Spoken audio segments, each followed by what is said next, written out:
I've always been the forgotten kid. I'm Ethan Carter, 19, from Portland, Oregon. In my house, my parents, Michael and Laura, only saw my little sister Sophie. She's 10 now, their miracle baby. I was just the extra, fading into the background unless they needed me to babysit. Sophie's birth was a nightmare. Mom nearly didn't make it, hooked to IVs, fighting for her life. Doctors said she'd never have another kid after that. So, Sophie became their everything. They called her a blessing, their little princess. Me? I was the kid they barely noticed. By 12, I felt like a stranger in my own home. It wasn't just big moments. Everyday life revolved around Sophie. Dinner was always her picked chicken nuggets from Burgerville, never the barbecue ribs I craved from Podna's Pit. Family outings? Always to places she loved, like the arcade at Dave & Buster's. I'd suggest a hike at Multnomah Falls, something I enjoyed. Too boring for Sophie, Dad would say. I was a boy, so I was supposed to suck it up, right? Sophie got whatever she wanted. New dolls, sparkly dresses, even a phone by 8. My stuff? Old clothes, a beat-up bike. If I asked for anything, Mom would snap, "Stop being so needy, Ethan."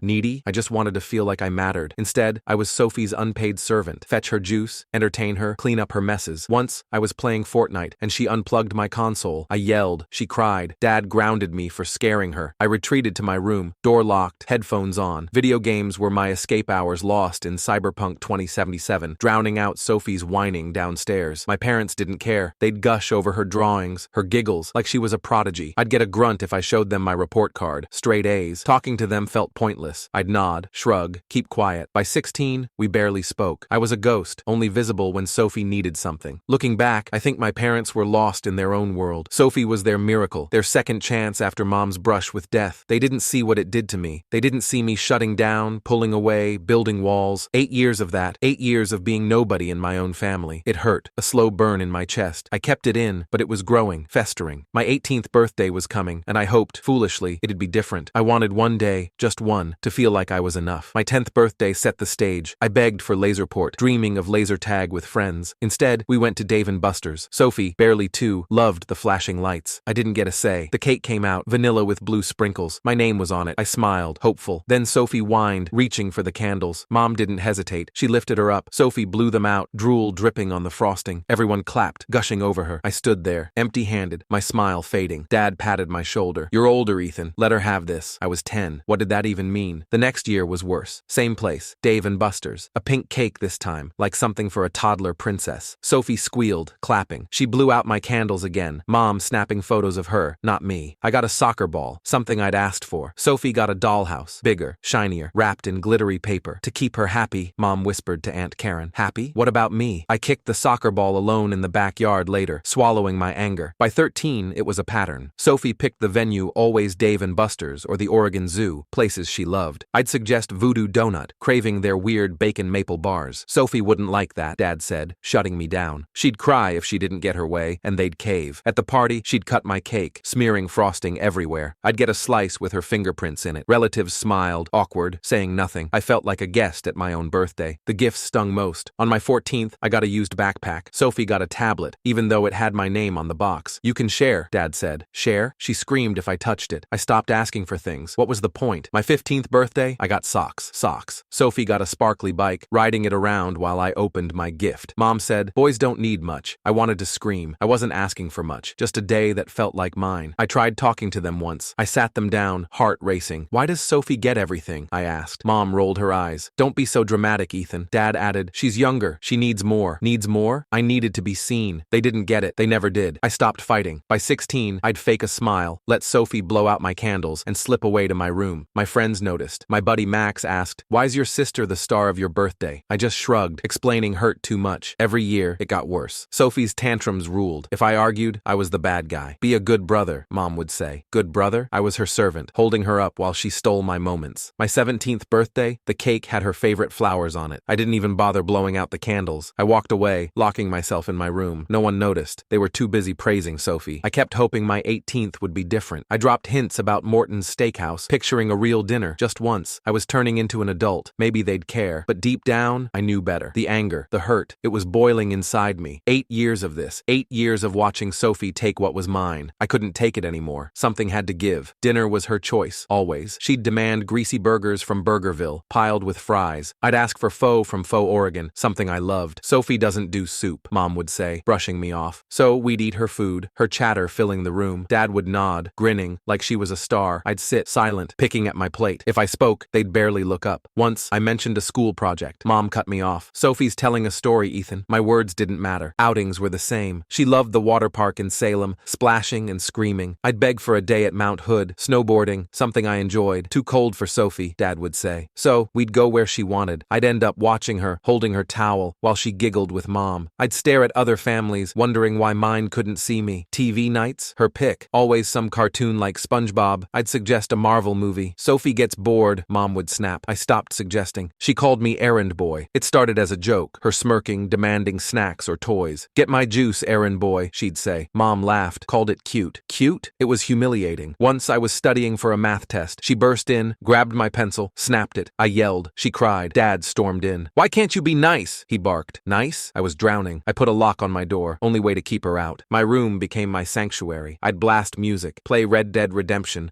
lose myself in a world where I had control. She'd bang on the door, whining. If I ignored her, she'd scream until Mom made me open it. Be patient, Mom said. Patient? I was her servant, not her brother. I stopped talking to them much. A nod, a grunt, that's all they got. They didn't care. They'd fawn over Sophie's every move, her drawings pinned on the fridge. My report cards? Tossed in a drawer. School was my escape. I'd stay late, join robotics club, anything to stay away. But even that got tainted. My high school graduation came. I'd worked hard, got a scholarship. We celebrated at Dave & Buster's, Sophie's choice. I stood in my gown, watching her play skee-ball, while Mom snapped her picture. Dad bragged to relatives about raising a good kid. I wanted to laugh. They didn't raise me. I pushed myself, driven to escape them. Her tantrums controlled everything. If she didn't get her way, she'd scream, throw plates, even kick. Once, she kicked Dad's shin when he took her phone. He chuckled. She's feisty, he said. Feisty? She was chaos. They saw her as perfect. If I complained, I was selfish. Selfish for wanting a voice. I learned to stay quiet, to bury the hurt, but it grew, a knot in my chest, tightening every day. I was counting down to my 18th birthday, hoping for change. Deep down, I knew it wouldn't come. The anger was building, ready to burst. For months, I'd begged for Morton's Steakhouse. Just one night, a real dinner, with their thick-cut ribeyes. I was turning 18, an adult. I thought, maybe this time, they'd care. Wrong. Mom announced we were going to Dave & Buster's. Sophie loves the arcade, she said, ignoring my pleas. I tried negotiating maybe Voodoo Donut after. No chance. Sophie whined, and that was that. My heart sank, but I went along, hoping for a scrap of attention. The place was loud, chaotic. Sophie ran around, grabbing tickets from claw machines. My friends weren't invited. Last time, my buddy Max questioned why Sophie ran the show. Mom banned him, so it was just family, uncles, aunts, grandparents, all watching Sophie, laughing as she danced around. I stood there, forcing a fake smile, feeling like a prop, the same old story. My day, her spotlight. Then the cake came, pink, with glittery flowers, like something for a 5-year-old's princess party. My name was on it, but it was hers. My stomach churned. Mom placed it in front of Sophie, who clapped, ready to blow out my candles. Again, Dad handed her a sparkler, grinning. Mom aimed her phone at her, snapping away. I couldn't breathe. 8 years of this, my birthdays, my moments, handed to her. The hurt, the anger, it boiled over. I snapped. Tears poured down my face, hot and unstoppable. Me, an 18-year-old, sobbing in Dave & Buster's. The arcade noise faded. Everyone froze. I stood, shaking, and let it rip. 8 years, I shouted, voice breaking. You've given her every one of my birthdays. I'm nothing to you. I pointed at the cake. That's not mine. It's hers. My chest heaved. You let her call me errand boy, and you laugh. You pick her food, her places, her everything. When do I get to exist? Tears choked my words. I'm done being your ghost. Mom's face went white. Dad opened his mouth, but I cut him off. You've made me her servant. I haven't felt loved since she was born. My voice cracked, raw. Sophie pouted, confused, clutching the sparkler. Relatives stared, some teary-eyed, others stunned. Grandma Ellen covered her mouth. Uncle Tom shifted uncomfortably. No one spoke. The truth hung heavy, undeniable. I stormed out, collapsing by our car in the parking lot. My hands shook, tears blurring the asphalt. Grandpa Joe followed, then Aunt Sarah, Uncle Tom, and others. They surrounded me, voices soft. We're sorry, Aunt Sarah said. We didn't realize how bad it was. I laughed, bitter. You watched it happen. Every birthday, every holiday. You saw her steal my life and stayed quiet. They looked down, ashamed. Uncle Tom admitted, we thought you were okay. Okay? I was breaking. Dad came out, face red, ready to yell. You're embarrassing us, Ethan. Your mom's crying. I fired back, voice raw. Good. You've made me cry for years. You're terrible parents and you know it. I was trembling, fists clenched. Grandpa Joe stepped in, voice like gravel. He's right, Michael. You failed him. Dad flinched, deflated. Aunt Sarah chimed in. How could you let this go on? The family turned on him, voices rising, demanding answers. Why did they ignore me? Why was Sophie their everything? Mom stumbled out, eyes red, dragging Sophie by the hand. They mumbled apologies, voices weak. We'll do better, Mom said. We'll have a new party at Morton's. I shook my head, tears falling. Too late. You can't fix 8 years with a steak. Grandma Ellen hugged me, whispering, whispering, "We should have spoken up." It felt good to be seen, but it didn't erase the pain. I walked away, leaving them in the lot. Their voices faded, drowned by my pounding heart. I was done letting them hurt me. The parking lot showdown shifted things. Grandpa Joe didn't hold back. "You've erased Ethan," he told Dad, voice sharp. "You're losing your son." Aunt Sarah and Uncle Tom piled on,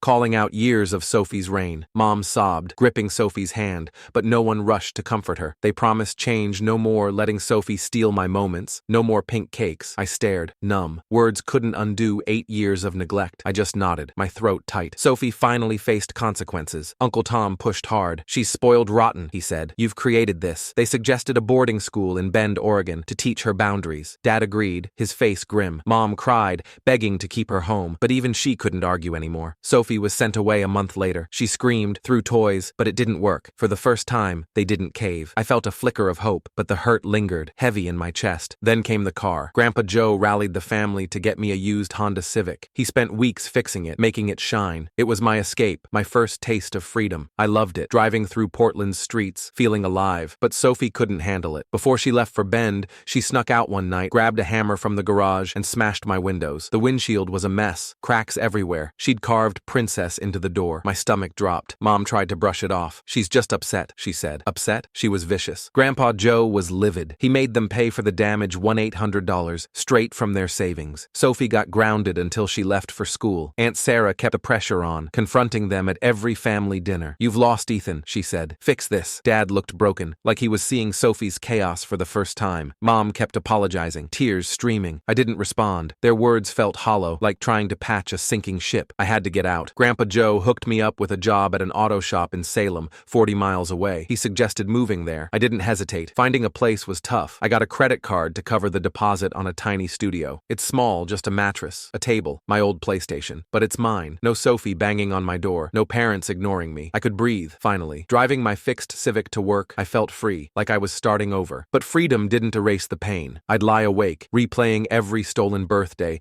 every time they called me selfish. They called, texted, begging to talk. I'd reply with a single word, if anything. Grandpa Joe and Grandma Ellen checked on me, dropping off casseroles, making sure I was okay. They felt guilty for staying silent too long. I appreciated it, but it didn't heal me. I was out of their house, but the weight of those years still clung to me, heavy, pulling at my edges. Sophie didn't change at the boarding school in Bend. She tried every trick to get out. Lies, screaming fits, even a hunger strike. She refused food for a day, demanding Mom bring her home with a bag of Burgerville fries. Mom almost drove out, tears in her eyes, but Dad blocked the door. "We made her this way," he said, voice heavy. Sophie caved when hunger won, but she didn't learn. The school banned junk food after a doctor flagged her for health risks: too much sugar, not enough nutrients, no more milkshakes, just greens. She hated it. Things got uglier. She tried bullying other girls, thinking she was still the princess. They weren't having it. A group cornered her, left her bruised and humiliated. She blamed them, shrieking they should bow to her. The school shunned her. Then she went further. She snatched a plastic knife from the cafeteria,